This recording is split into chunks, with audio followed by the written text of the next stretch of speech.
Kami siap menikmati berkat yang Kau sediakan bagi kami. Urapi kami semua oleh Roh Kudus, biar setiap benih kebenaran-Mu tidak terbuang, tetapi tertanam di tanah hati yang terbaik. Dan kami semua boleh berbuah-buah dengan lebat. Semua untuk kemuliaan nama Yahweh Yeshua HaMashiach. Terima kasih untuk setiap pujian yang dapat kami naikkan di hadapan-Mu. semua hanya karena anugerah-Mu. Segala puji syukur hanya bagi Elohim kami, demi nama Yahweh Yeshua HaMashiach. Haleluya. Amin. Shalom. Rete benaventuranza abundante sempre. Saudara semua diberkati Yahweh Yeshua HaMashiach berlimpah-limpah selamanya.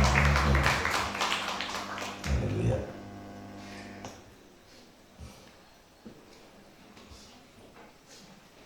Bersyukur karena cuacanya sudah enak ya.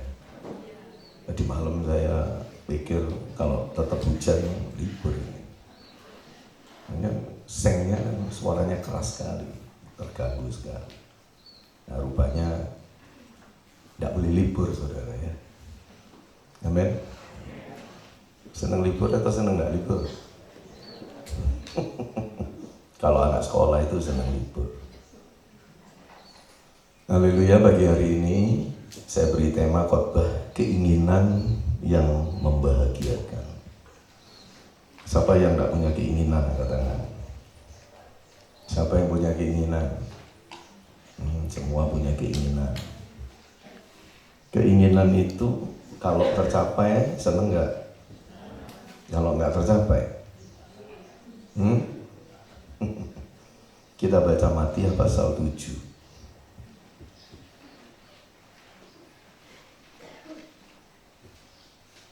Matius pasal 7 ayat 12. Baca bersama-sama ya. 1, 2, 3.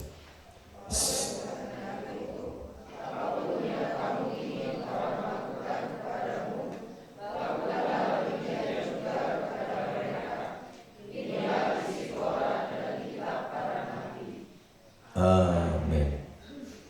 Ada keinginan nggak di sini? Ada keinginan nggak? Apa yang kamu ingin orang berbuat kepadamu, betul? Berarti itu keinginan kita toh? Betul? Berarti itu keinginan kita toh? Orang berbuat sesuatu untuk kita berarti keinginan itu untuk kita, betul? Nah, apapun yang kamu kehendaki. Jadi dalam terjemahan baru itu kehendak ya. Dalam bil keinginan sama, keinginan kehendak itu sama, ingin atau hendak itu sama bahasa Indonesia ya. Yang kamu kehendaki supaya orang perbuat kepadamu, perbuatlah demikian juga kepada mereka.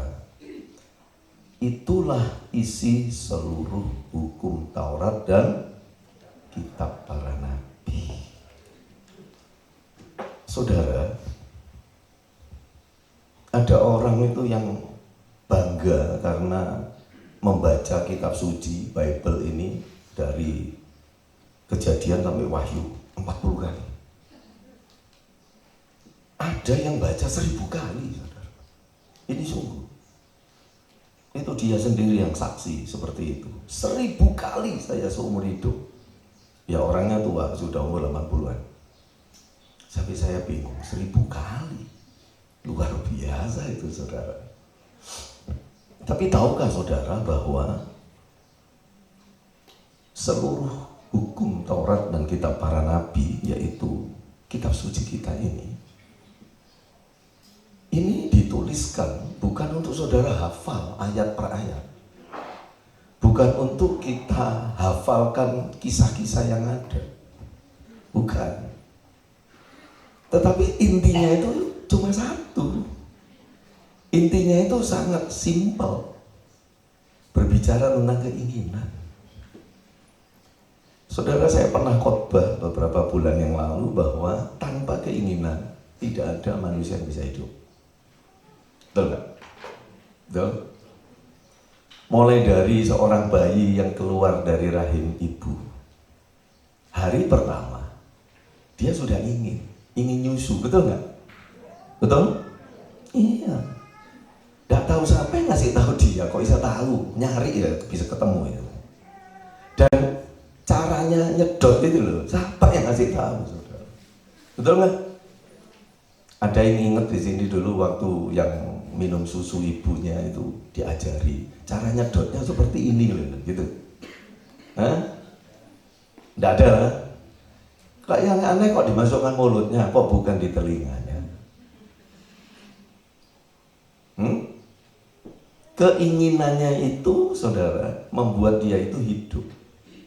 Bayangkan kalau bayi baru lahir nggak punya keinginan makan atau minum, pasti mati. Jadi keinginan itu yang membuat manusia itu hidup. Bukan hanya manusia, semua ciptaan Elohim, mulai dari tumbuhan, binatang, manusia, bahkan setan, malaikat, itu tanpa keinginan nggak bisa hidup. Alam semesta ini berjalan karena keinginan. Bahkan ketika Elohim menciptakan segala sesuatu, itu keluar dari keinginannya. Betul? Kalau dia tidak punya keinginan menciptakan, ya nggak ada yang tercipta. Jadi saudara, inti dari seluruh kitab suci itu adalah cuma berbicara tentang keinginan. Itu simpel luar biasa. Ya, saudara mungkin mengajar anak-anakmu untuk membaca firman, itu harus dan itu bagus.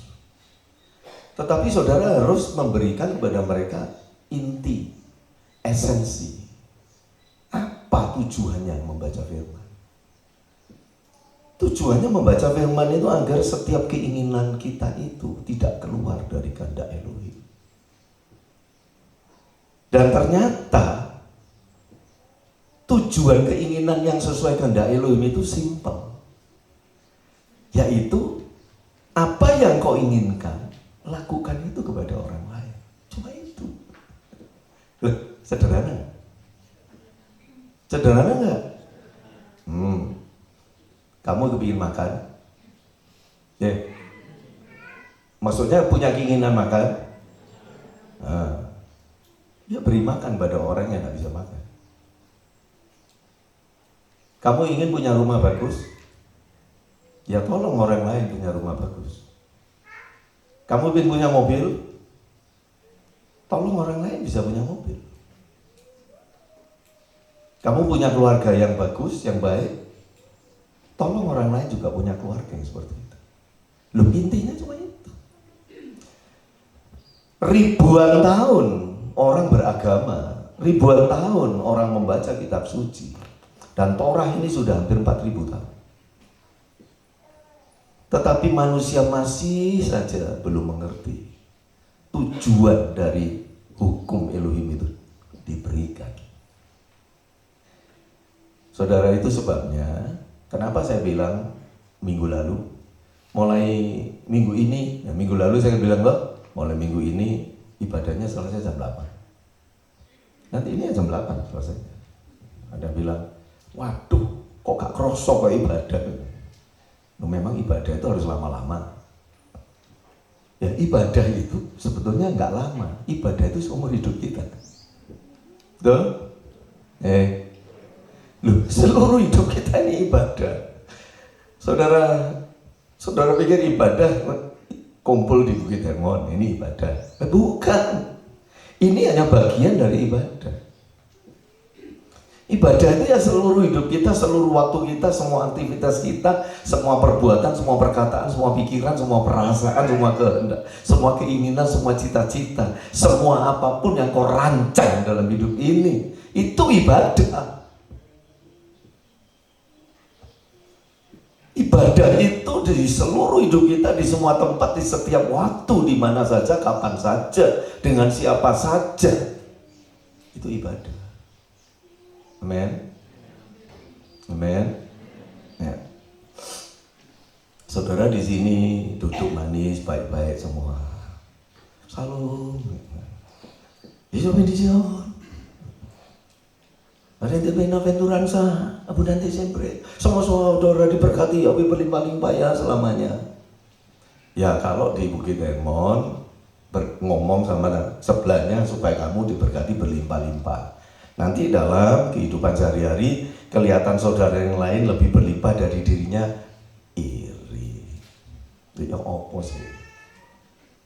Inilah manusia, celaka enggak? Celaka enggak?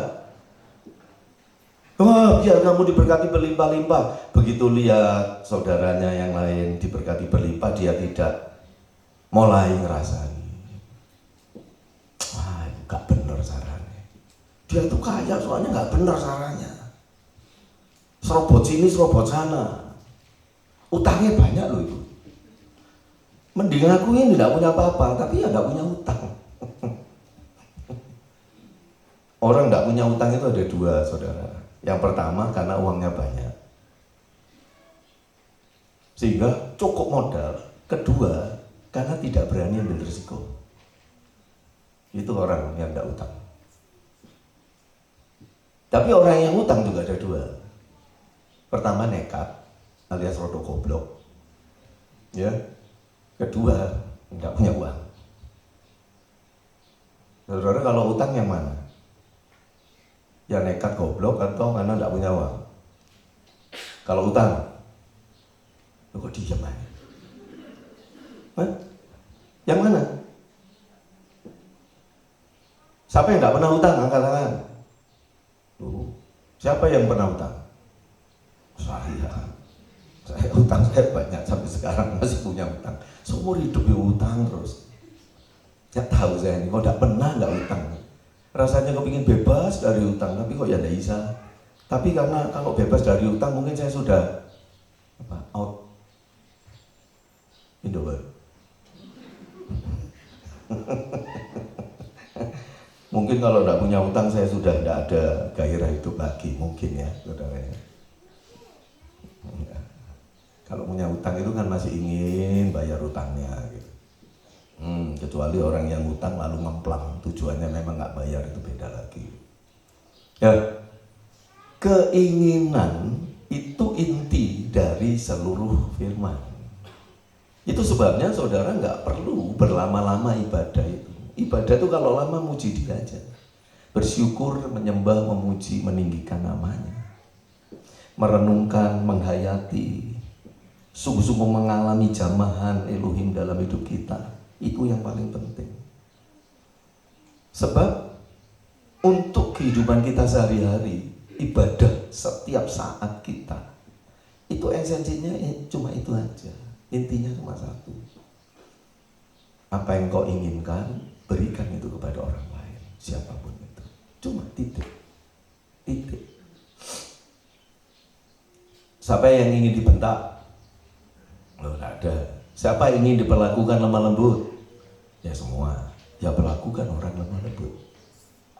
Siapa yang senang dirasani? Nggak ada. Ya jangan ngerasani orang. Siapa yang senang difitnah? Nggak ada. Ya jangan memfitnah orang. Siapa yang senang dihakimi? Nggak ada. Ya jangan menghakimi orang. Siapa yang senang diolok-olok? Ya nggak ada. Ya jangan ngolok-ngolok orang. Loh cuma itu kok.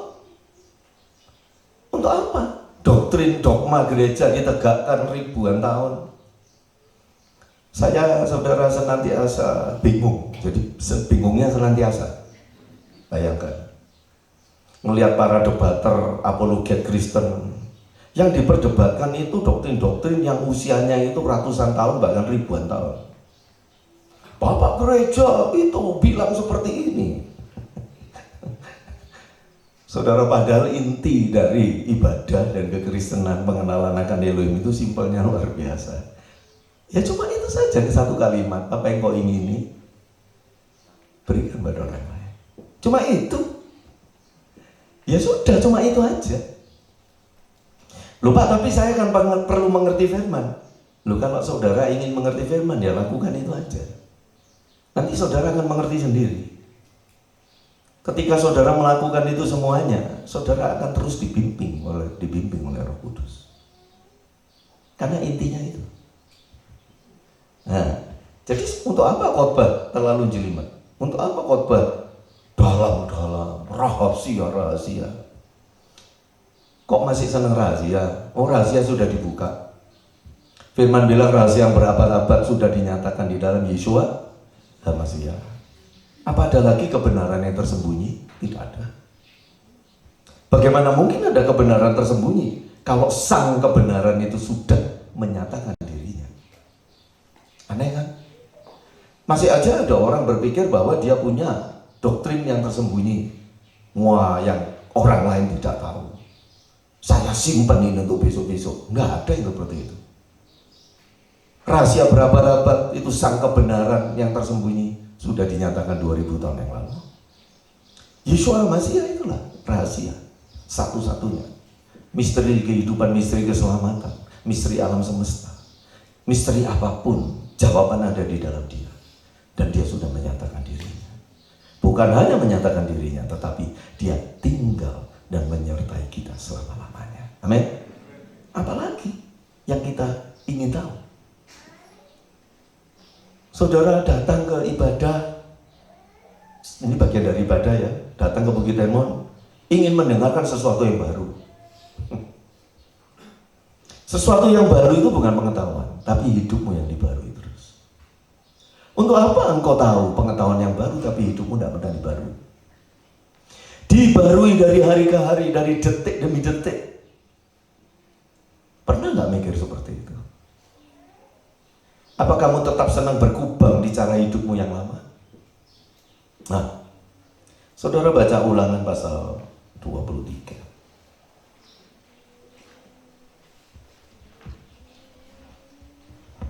Ulangan pasal 23, jangan ada yang ngantuk, tidur, melamun.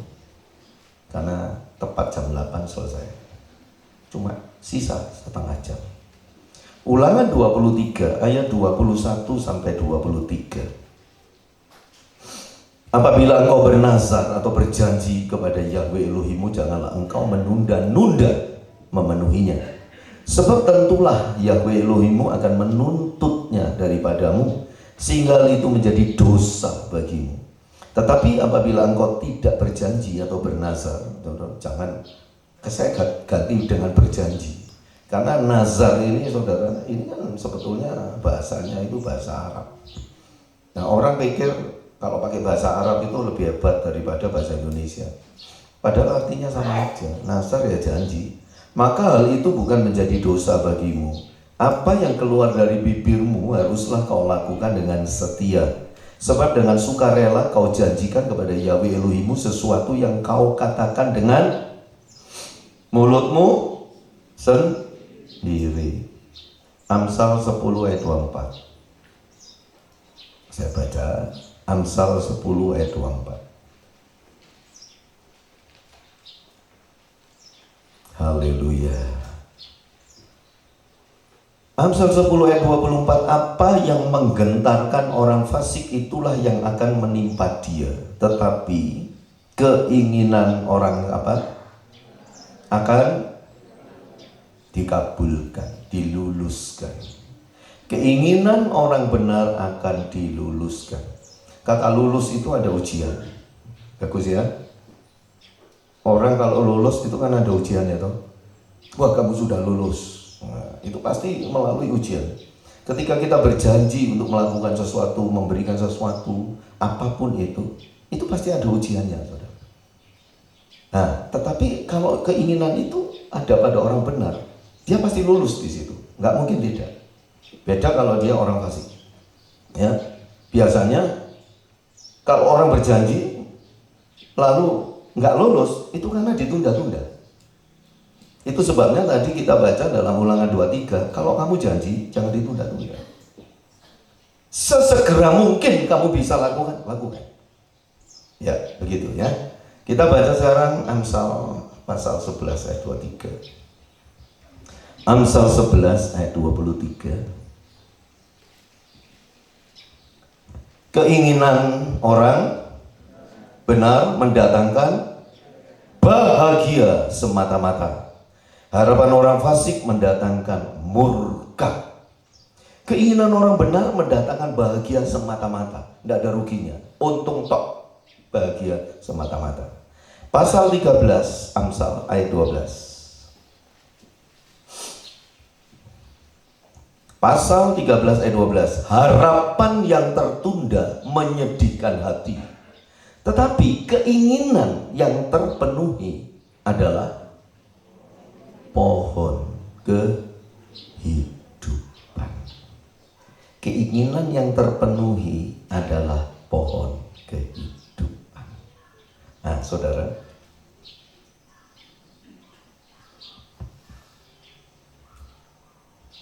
Pagi hari ini khotbah saya sangat simpel.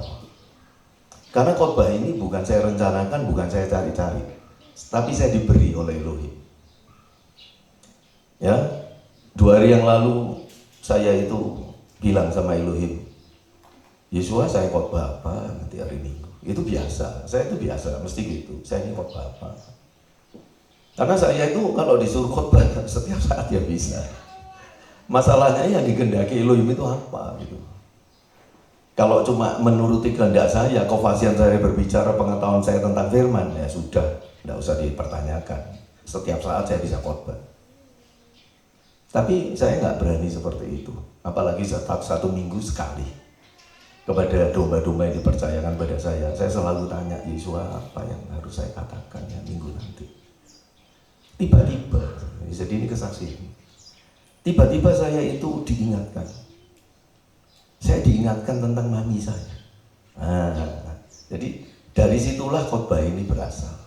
Saya diingatkan mami saya tentang apa? Jadi tahun 23, ya, tahun 23 itu saya akan telepon-teleponan sama mami kan sudah di Surabaya. Saya cuma tanya, mami, aku ini kepingin, gitu. Aku ini kepingin seumur hidup saya di usia sampai ya tahun 23 itu kan usia saya 60 tahun. Seumur hidup saya 60 tahun itu saya nggak pernah ngajak mami itu ngelencar jalan-jalan. Saya kepingin ngajak mami pergi, minta kemana aja saya turuti, asal jangan keluar negeri, saya bilang. Ya kalau bisa di Pulau Jawa aja, jangan minta Kalimantan, Papua, Sumatera, Wasoro. Gak ada duit, masalah itu aja. Itu mami bilang, oh ya kepingin mami. Ya kapan? Ya, saya bilang ya nanti bulan 11. Jadi bulan 11 itu sebabnya bulan 11 itu beli mobil Zenix itu untuk ngajak mami pergi.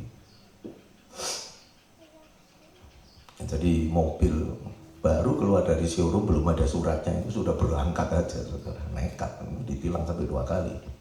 Karena tidak ada STN-nya, dan nekat.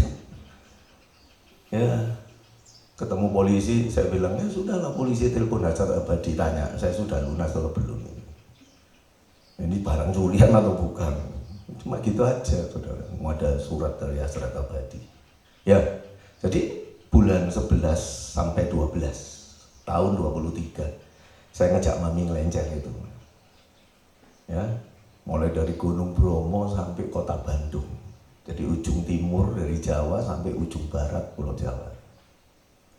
Ya, kota-kota yang ada dilalui nginep di situ, di Tangmangu dan sebagainya. Dan mami itu senang sekali. Dan saya sangat senang, saya sangat bahagia. Saya keluar uang banyak, saudara. Itu saya keluar uang itu hampir 100 juta. Karena mobilnya 3. Saudara, perjalanan dari Tomohon sampai ke Bandung PP itu naik kapal dan sebagainya, besar sekali biaya. Tapi saya bahagia. Saya diingatkan gitu oleh Elohim. Lalu diingatkan apa? Tahun 24. Ya, jadi itu perginya tahun 23 akhir, bulan 11-12. Tahun 24 tepat tanggal 17 Desember, mami saya kena stroke. Jadi 1 tahun tepat setelah keinginan saya terpenuhi untuk menyenangkan mami saya. Mami saya stroke dan sekarang hanya bisa terbaring, tidak bisa kemanapun. Bahkan ingin ibadah di Blessing Church saja tidak bisa. Saya diingatkan itu oleh Elohim. Ini yang kamu khotbahkan. Apa, saudara? Apa pelajaran yang kita ambil di sini? Pertama, keinginan kita itu bukanlah untuk diri kita. Karena ketika kita menginginkan sesuatu untuk diri kita, maka lakukan itu untuk orang lain. Betul? Betul? Berarti keinginan kita dan keinginan kita untuk memberkati orang itu selalu paralel. selalu sama. Itulah arti kehidupan. Orang yang asik membangun dirinya sendiri, memperkaya dirinya sendiri, orang itu belum mencapai tujuan hidupnya. Dunia berkata bahwa tujuan hidup adalah menimbun kekayaan sebanyak-banyaknya. Saudara, saya itu heran dengan para konglomerat dunia, bahkan konglomerat di Indonesia, itu ada yang punya uang itu sampai ribuan triliun satu orang. Saya tidak bisa membayangkan orang punya uang ribuan triliun. Bangun IKN itu, dananya itu, anggaran yang dicanangkan itu hanya 560 triliun IKN itu. Kalau orang punya ribuan triliun, itu bisa membuat seluruh Indonesia itu tidak satupun yang miskin. Dan semua orang pasti bisa dibelikan rumah, dibelikan mobil. Betul nggak? Loh iya sungguh. Hanya satu konglomerat. Yang anehnya orang seperti ini masih cari uang terus. Itu yang saya heran. Saya tuh sampai mikir, loh kalau saya punya uang 1 triliun, saya tuh sudah gak di rumah, saudara. Saya pasti keliling Indonesia, semua orang miskin saya bantu, pasti. Saya habiskan uang itu. Loh untuk apa nyimpen uang? Kita mati gak bawa apa-apa, betul gak? Dan itu kan kebodohan yang luar biasa. Jadi saudara, pertama, apa yang kita inginkan, itu kita lakukan untuk orang. Keinginan kita yang terbaik, sebaik-baiknya keinginan kita adalah untuk memberkati orang lain. Amin. Itu bukan keinginanmu sendiri, aku ingin gini, aku ingin gini, aku ingin gini, tidak keturutan terus nelongso sedih. Kamu bukan manusia yang mulia. Dan bukan itu tujuan hidup. Tujuan hidup itu untuk memberkati orang lain. Nah, saudara, jadi pertama, itu pelajarannya bahwa keinginan kita adalah untuk memberkati orang, membahagiakan orang lain, khususnya orang tua kita. Oh, itu harus. Orang tua itu diletakkan di perintah yang keempat. Hormatilah ibu bapak. Kata hormatilah dalam bahasa Ibrani itu bukan selamat pagi pak, selamat pagi ma, bukan. Kata hormat di situ adalah mendedikasikan seluruh hidupnya untuk menjunjung kehormatan dan kemuliaan orang tua kita. Itu kata hormatilah ibu bapak. Dan itu diletakkan setelah 3 perintah, semuanya berkenaan dengan Yahweh Elohim. Sebelum perintah jangan membunuh, jangan mencuri, jangan mengingini, jangan bersaksi dusta, itu yang terakhir-akhir. Pertama itu adalah hormatilah ibu bapak. Kedua pelajaran yang kita ambil adalah kita ingin memberkati seseorang, segera lakukan. Saya waktu itu nggak ngomong sama mami, doakan ya Mia supaya aku dapat berkat, aku mengumpulkan uang dulu ya Mia. Saya nggak pernah seperti itu, saudara. Saya langsung bilang sama Yusak, Sak, ini mobilnya Melisa beliin. Ya Sak ya, guling putih itu. Terus kamu beli sudah, berapa terserah kamu. Dibeli kalau nggak salah waktu itu berapa Sak? 90 atau 100? 100. Saya belinya 125 itu. Wah kan rugi 25. Oh enggak rugi 25. Saya betul-betul kan sama 10 juta, 135. Rugi 35 juta. Bagi saya nggak ada rugi kalau untuk memberi. Dan saya tidak suka kalau sudah ngomong mau ngajak pergi atau apa lalu saya bilang saya kumpulkan uang dulu ya. Apa yang ada pada saya itu saya jual. Saya memang gitu orangnya. Saya tidak pernah mau menunda, saudara. Bayangkan kalau saya tunda dengan alasan saya masih belum punya uang, ya jangan jual mobil lah. Mobil untuk kerja kok dijual. Ya nanti berkat dikumpulkan sedikit-sedikit. Saya yakin sampai hari ini saya tidak akan bisa ngajak mami saya pergi. Bisa ngerti? Karena saya itu tidak pernah bisa menabung. Ada saja kebutuhan. Nah, saudara, jadi pelajaran yang kedua, jangan menunda. Dan itu firman katakan, kalau kamu bernazar atau berjanji, jangan menunda-nunda. Sebab kalau menunda-nunda, itu kamu akan rusak pekerjaanmu. Ketiga pelajarannya, kenapa tidak ditunda? Siapa yang tahu kalau mami saya 1 tahun kemudian stroke? Kalau saya menunda, andai kata saya sekarang punya uang, bisa nggak saya ngajak? Nggak bisa. Tidak ada yang tahu kapan waktunya. Bagi orang yang menjadi sasaran kasih kita, kita tidak tahu dia hidupnya sampai kapan. Pelajaran yang keempat, bagi kita sendiri yang ingin memberkati, kita juga tidak tahu apakah besok kita masih hidup. Itu sebabnya saya nggak suka nunda. Saya sering bilang, kalau memberi kepada seseorang, sekarang, loh, orang, saya butuh uang Pak, kapan ya? 2 bulan lagi. Lalu saya bilang, ini kasih. Loh, kok sekarang? Iya, kenapa? Ya siapa tahu besok saya mati. Saya selalu ngomong gitu. Loh ya, saya selalu bilang, siapa tahu besok saya mati. Kalau saya mati nggak bisa kasih. Ya mumpung saya masih hidup, saya kasih. Itu pelajaran-pelajaran yang itu saya sharingkan kepada saudara. Itu kelihatannya saudara. Hal itu kan kayaknya nggak pernah dikhotbahkan kan? Saya sendiri belum pernah ada khotbah seperti itu. Selama ini belum pernah. Tapi saudara tahu nggak? Itu inti dari kekristenan. Inti dari semua hukum Taurat dan kitab para nabi itu persis yang saya ceritakan ini tadi. Itu intinya. Dan saudara, dikatakan bahwa keinginan orang benar adalah pohon kehidupan. Itu adalah mengacu kepada kisah ketika Adam dan Hawa terusir dari Taman Eden, lalu Yahweh meletakkan atau menempatkan 2 kerub dengan pedang yang menyala untuk menjaga agar Adam dan Hawa tidak kembali ke Taman Eden lalu mengambil buah dari pohon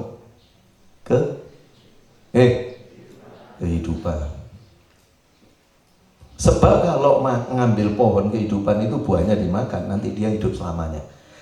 Mengambil, saudara, latar belakang kisah itu ketika Salomo ngomong seperti ini, bahwa keinginan orang benar yang terpenuhi itu adalah pohon kehidupan. Tapi dunia ini kebalik, saudara. Kalau kamu mau panjang umur, kalau kamu mau sehat, kalau kamu mau hidupmu senang, kamu harus punya banyak. Kamu harus punya banyak. Kamu harus terus kumpulkan untuk dirimu. Aman kamu. Kisah orang kaya yang bodoh, yang membangun banyak lumbung gitu loh, saudara. Yesus loh perumpamaan itu. Waduh, sampai masa tuaku aku panjang umur, banyak yang kukumpulkan. Yesus bilang, kamu orang kaya bodoh, malam ini nyawamu kok ambil untuk apa semuanya? Saudara, itu dunia itu mikirnya gitu. Kalau dia bisa mengumpulkan banyak, hidupnya aman. Tetapi firman tidak. Firman katakan, keinginan orang benar untuk memberkati orang lain. Pasti orang benar itu keinginannya bukan memberkati dirinya. Karena orang benar itu merasa selalu dia sudah diberkati. Orang benar itu nggak pernah berpikir kalau dia itu kurang berkat. Orang benar itu selalu mengucap syukur, selalu memuji karena berkatnya itu luar biasa. Amin. Jadi keinginan orang benar itu untuk memberkati orang lain. Dan ketika itu terkabul, tercapai, itulah pohon kehidupan. Saudara pin panjang umur. Saudara pin panjang umur. Jadilah berkat buat orang lain. Cuma itu. Saudara ingin sehat, jadilah berkat untuk orang lain. Saya bilang, ini guyonan lah saudara, sendokuro. Aku sedu orang sini bilang. Orang yang gemuk-gemuk, saya bilang, kamu gemuk-gemuk, ini karena kamu itu kurang memberi. Makanan kamu makan sendiri. Loh, gak percaya. Coba kamu yang gemuk-gemuk ya, yang overweight ya. Yang tinggi badannya dikurangi 110, lalu ditambah 10% dari selisihnya. Jadi maksudnya gini, kalau tinggi saya 170, dikurangi 110, berarti 60 ditambah 10% dari 60, yaitu 6 kilo. Berarti tubuh saya yang ideal itu beratnya 66. Nah nanti kalau saya olahraga, ya misalkan olahraga fitness misalkan, boleh ditambah 10% lagi dari 66 itu. Jadi 66 tambah 6,6, jadi 72,6. Ya 73 lah. Nah itu berat ideal saya memang di situ 73 ya. Jadi saudara, kalau beratmu itu sampai 100, padahal harusnya saya ini berat saya itu 73 lalu sampai 100, itu pasti kalau saya makan itu nggak ingat orang lain. Loh, nggak percaya? Coba yang gemuk-gemuk mulai sekarang ya. Kalau mau kurus itu gampang. Yang gemuk-gemuk nggak perlu saya suruh angkat tangan ya, karena mau ketok. Untuk apa angkat tangan? Kan kelihatan sekali. Tapi yang overweight, kalau pergi dengan keluarga, berlima, berenam, bersepuluh, kamu makan satu porsi. Coba satu porsi itu kamu bagi orang 10. Kamu hanya 1/10-nya. Kira-kira bisa turun nggak berat badan? Turun. Saya bilang, semua itu overweight itu karena kamu kurang membagi berkat untuk orang lain. Kamu hanya untuk dirimu. Makan royokan, makan mujair, semua makan mujair. Dilihat, yang paling gede yang ini, yang paling gede saya. Kalau saya enggak, yang paling kecil papi aja. Tapi anak-anak saya itu memang cinta orang tua. Yang paling gede harus papi. Repot kan saudara. Ya, soalnya papinya enggak gemuk-gemuk, kayak paling gede gak apa-apa. Tapi nek papi ini overweight, ya aku iwak teri ya saudara. Yang lain makan mujair, saya ikan teri aja yang kecil ya, supaya kurus saya. Loh, betul nggak saya bilang? Orang yang overweight itu kurang membagi berkat, betul nggak? Iya. Kelebihan untuk dirimu itu sudah kelebihan. Saudara mau terima nggak terima, wis ngono aja pokoknya. Ya, saya nggak peduli itu filosofi kehidupan saya itu seperti itu. Apapun, ya, apapun itu. Jadi, saudara, keinginan untuk memberkati yang terpenuhi itu pohon kehidupan. Pohon kehidupan itu membuat orang hidup selamanya. Artinya, apapun yang kau lakukan ketika kau memberkati orang, itu sifatnya kekal. Itulah yang menjadi bekal kamu kalau mati, lalu kamu di hadapan Yahweh, itu di penghakiman terakhir, itu yang akan kamu pertanggungjawabkan. Kamu bisa saja menyanyi, kamu bisa saja berdoa setiap hari 5 jam. Tapi Yesus tanya, apa yang sudah kamu lakukan untuk orang lain? Oh, saya berdoa terus untuk orang lain. Bagus. Berdoa untuk orang lain. Berdoa terus setiap hari, bersyafaat untuk orang lain. Itu memberi juga, saudara. Jadi berdoa itu memberi tanpa harus keluar uang. Dan itu nggak mudah kalau orang itu tidak punya karunia bersyafaat. Yang lain ditanya lagi, kamu sudah memberkati apa? Nah, saudara, itu hanya itu. Kamu pikir saya sudah sungguh-sungguh loh cinta engkau, itu sebabnya saya kaya, saya punya emas banyak, saya punya rumah banyak, tanah banyak, mobil banyak. Yesus nggak tanya itu, saudara. Bagi Yesus itu nggak ada hubungannya. Yesus cuma jawab, itu semua kan milikku. Itu bukan milikmu, itu kan tak titip no kamu. Oh, bumi dan semua isinya milikku kok. Itu bukan milikmu. Aku tanya milikmu apa? Milik kita itu yang bisa kita pertanggungjawabkan hanya ketika kamu memberkati orang lain. Amin. Ketika berkat yang dititipkan Elohim kepada kamu, kamu salurkan kepada orang lain. Itu baru kamu itu punya sesuatu untuk kamu pertanggungjawabkan. Kalau enggak, ya enggak ada, saudara. Tidak ada pohon kehidupan dalam hidup kita. Nah, saudara, jadi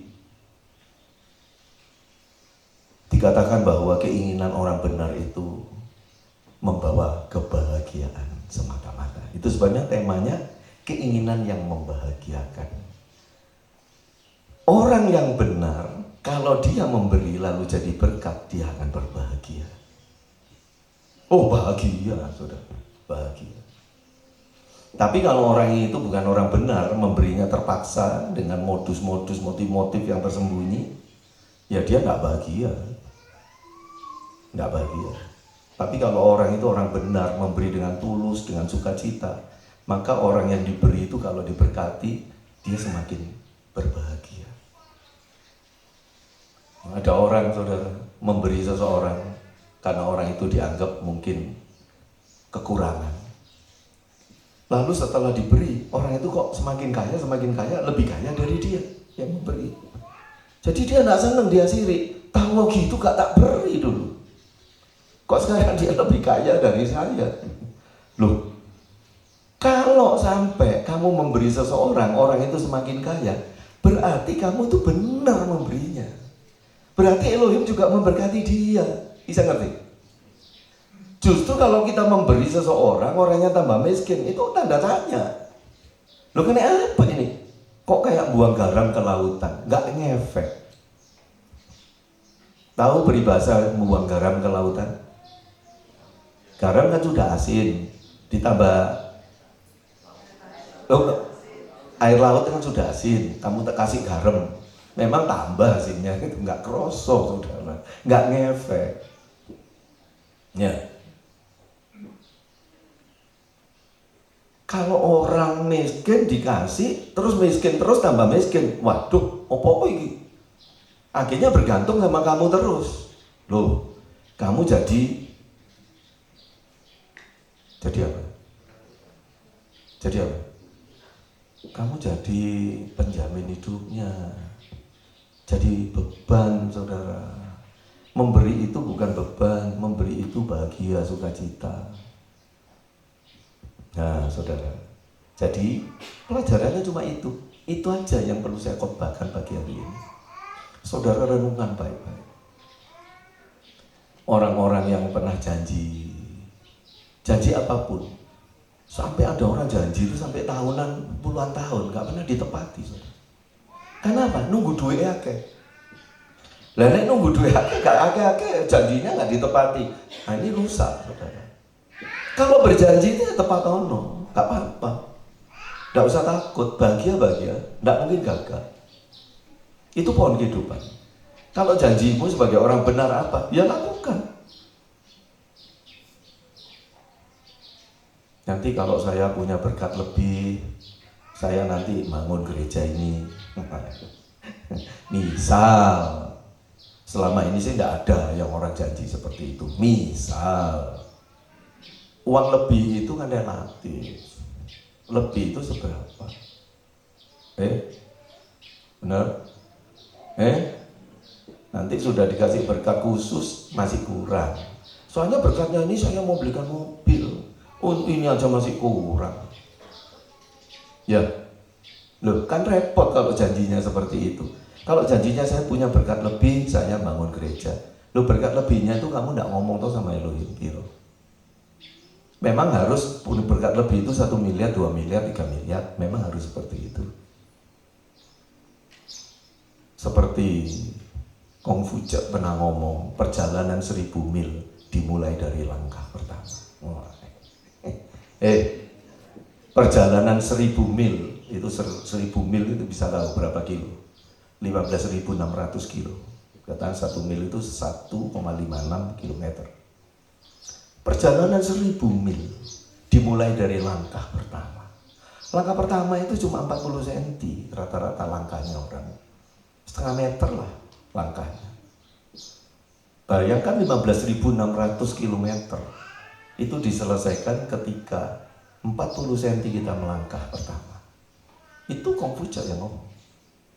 Banyak anak-anak Elohim itu tidak punya pemikiran yang bijaksana seperti itu. Dalam hidup saya, apapun yang saya ingin lakukan, saya tidak pernah menunggu. Saya tidak pernah ngomong, kalau saya diberkati Yahweh lebih, nanti saya akan memberi ini. Enggak pernah. Kalau saya lihat orang membutuhkan, ya saya beri. Apa yang ada pada saya saat itu. Wow, berkali-kali saudara, bahkan saldo saya sampai 0 itu sering saudara. Saya selalu seperti itu. Apa saya kekurangan? Tidak. Itulah pohon kehidupan. Itu pelajaran yang Elohim mau saya sampaikan pagi hari ini, ya. Saudara mengaplikasikannya bagaimana? Pengalaman saudara bagaimana? Apa yang saudara hadapi dalam hidup ini? Tetapi saya katakan itulah inti dari ibadah. Inti ibadah bukan berdebat tentang doktrin-doktrin, bukan berdebat tentang dogma-dogma gereja, berdebat tentang fenomena-fenomena yang ada di gereja akhir-akhir ini. Bukan. Itu semua kosong, tidak ada gunanya. Inti dari ibadah kita hanya menjadi berkat. Seperti engkau ingin diberkati. Seperti engkau ingin diberkati, berkatilah orang itu. Memperlakukan orang seperti engkau ingin diperlakukan. Menganggap orang lain seperti engkau ingin dianggap orang lain. Tidak ada yang senang disalahpahami. Itu sebabnya jangan salah paham sama orang lain. Tidak ada yang senang dijolimi, jangan jolimi orang lain. Semua senang diperhatikan, perhatikanlah orang lain. Semua senang diberi, berilah pada orang lain. Itu intinya. Kalau saudara sudah menemukan itu dan itu saudara lakukan setiap hari, berarti saudara sudah melakukan seluruh firman. Tidak usah ngapa-ngapakan. Perintah ke satu apa? Perintah ke 6 apa? Enggak perlu. Intinya itu cuma itu aja. Setiap hari, setiap kehidupan kita, setiap tarikan nafas kita. Dan tidak mungkin saudara akan dikecewakan. Karena itu inti kehidupan yang Elohim mau kita jalani.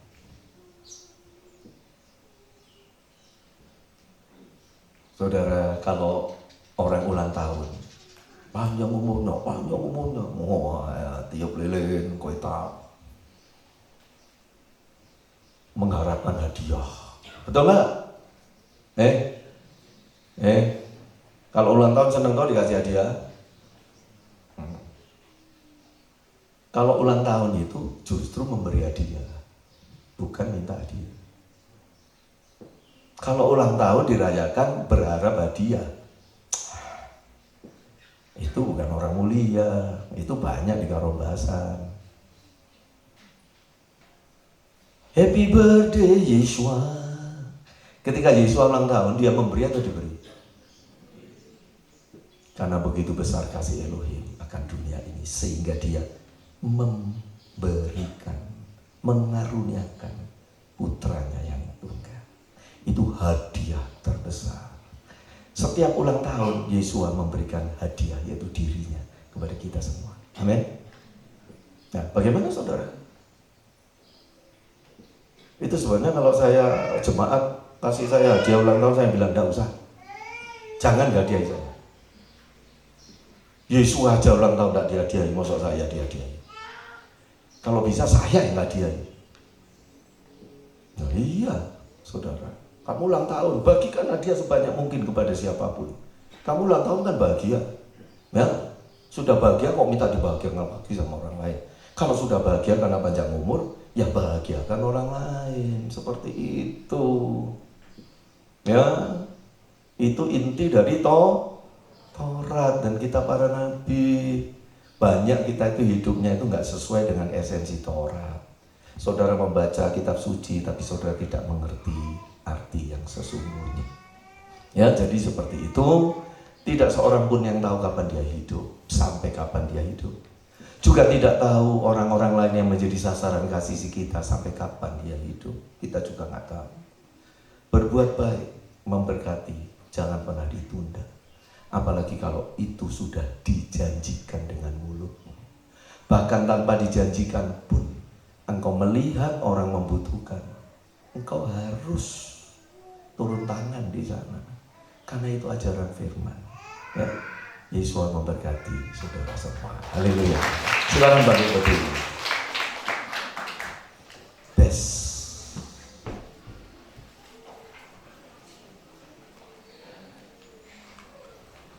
Semua silakan bangkit berdiri.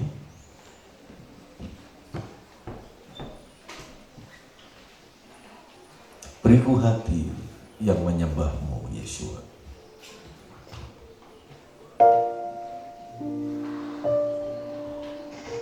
Beriku hati yang menyembahmu, Yeshua.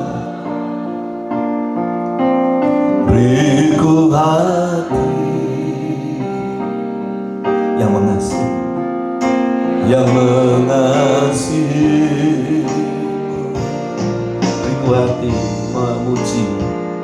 Beriku hati memujimu dan mengasihi dan mengasihi Engkau seperti wanita yang datang mengurapimu.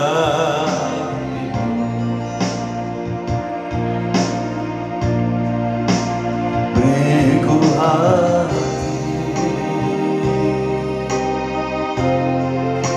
yang menyembahmu, Yeshua. Beriku hati yang mengasihi, yang mengasihi.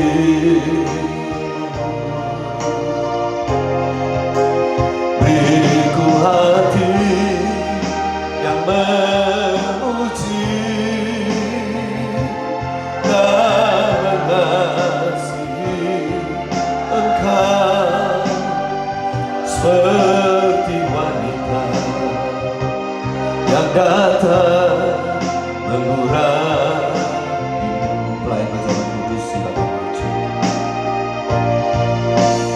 Beriku hati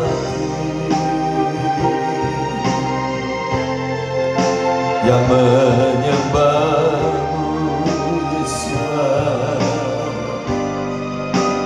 Beriku hati yang mengasihi, yang mengasihi. Beriku hati memujimu dan mengasihi Engkau seperti wanita yang datang mengurapimu.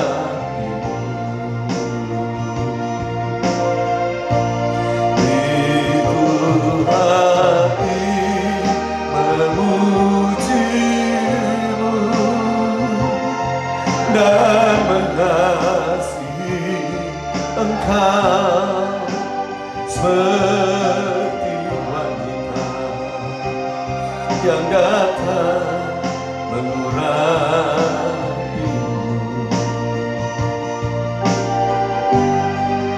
Seperti wanita yang datang mengurapimu.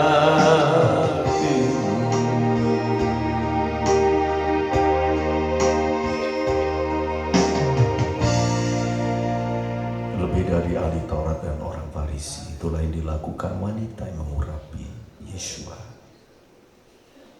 Tidak membaca dan menghafalkan firman, tetapi melakukan yang dituntut oleh firman. Terima kasih Bapa untuk semua yang telah kami dengar. Biar kami terus bertumbuh hari demi hari di dalam pengenalan dan pengiringan kami akan Engkau. Semua yang telah kami dengar meteraikan oleh Roh Kudus-Mu, karena hanya Roh-Mu yang mampu mengubah setiap hati kami.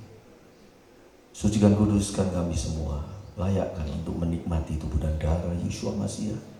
Berkati saudara-saudara kami akan melayani kami. Segala puji syukur hanya bagi Elohim kami demi nama Yahweh Yeshua Masiah. Haleluya. Amin.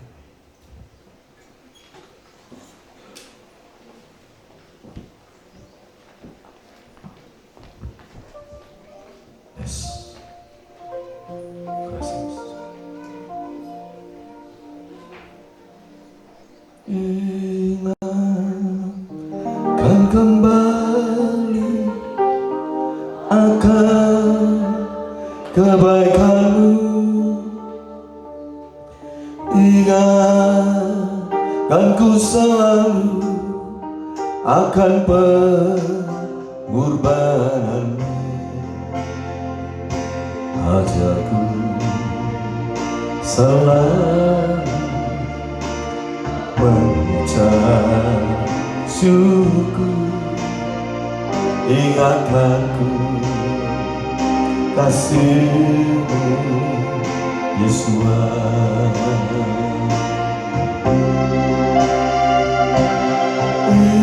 Ingatkan kembali akan kebaikan-Mu,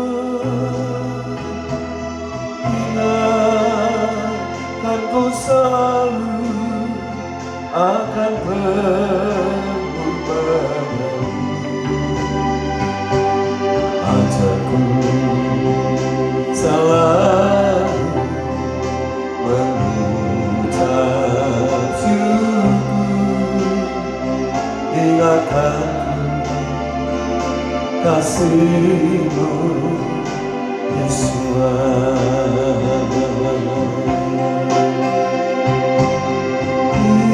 Ingatkan kembali akan kebaikan-Mu, ingat, silakan pakai kembali, akan pengorbanan. Ajarku selalu mengucap syukur, ingatkanku kasih-Mu Yesus. Ajarku selalu mengucap syukur, ajarku selalu mengucap syukur, ingatkanku kasih-Mu Yesus. Ingatkanku kasih-Mu Yesus.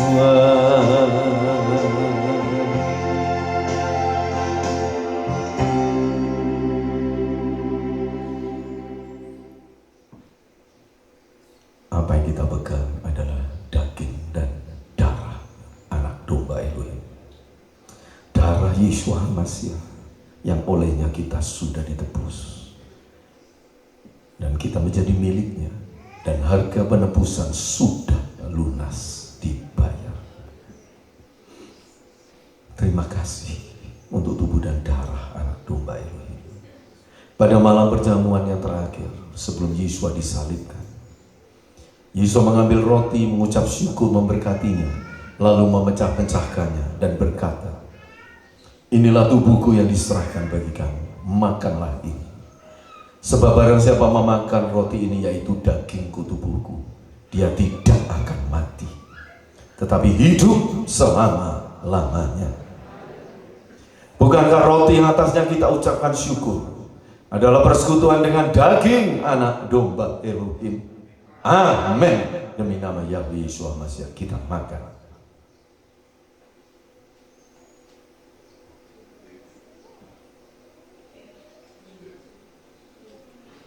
Haleluya.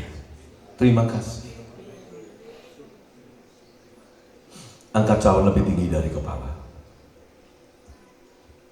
Demikian juga sesudah makan, Yesus mengambil cawan anggur, mengucap syukur, memberkatinya dan berkata, "Inilah darahku, darah perjanjian yang diserahkan bagi kamu. Setiap kali kamu makan roti ini dan minum dari cawan ini, kalian memberitakan kematianku sampai aku datang kembali." Bukankah cawan yang atasnya kita ucapkan syukur adalah persekutuan dengan darah anak domba Elohim? Amin. Demi nama Yeshua Masih kita minum.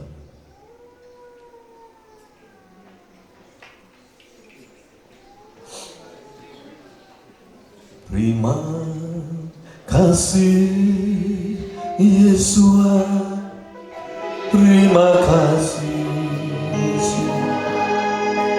Puji syukur hanya bagi Yesus. Terima kasih Yesus, terima kasih Yesus. Puji syukur hanya bagi Yesus.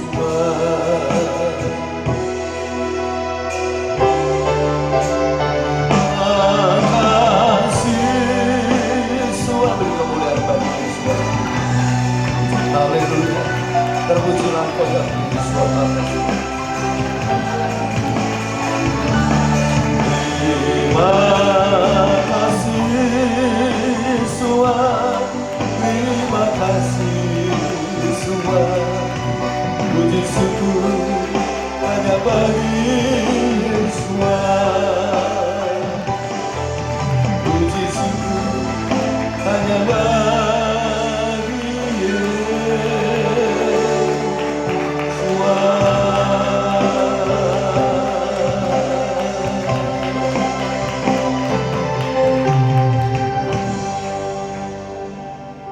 kasih karunia rahmat anugerah Bapa selalu melimpah dalam hidup kami. Damai sejahtera Yeshua HaMashiach memenuhi jiwa roh kami. Urapan Roh Kudus memberi sukacita keselamatan kami. Segala puji syukur hormat kebesaran kemuliaan hanya bagi Elohim kami. Demi nama Yahweh Yeshua HaMashiach. Haleluya. Terima kasih buat kasih-Mu. Terima kasih buat rahmat-Mu. Buat pendamaian oleh kurban-Mu. Terima kasih buat kasih-Mu. Terima kasih buat rahmat-Mu. Terima kasih buat jaminan-Mu. Terima kasih buat jaminan-Mu.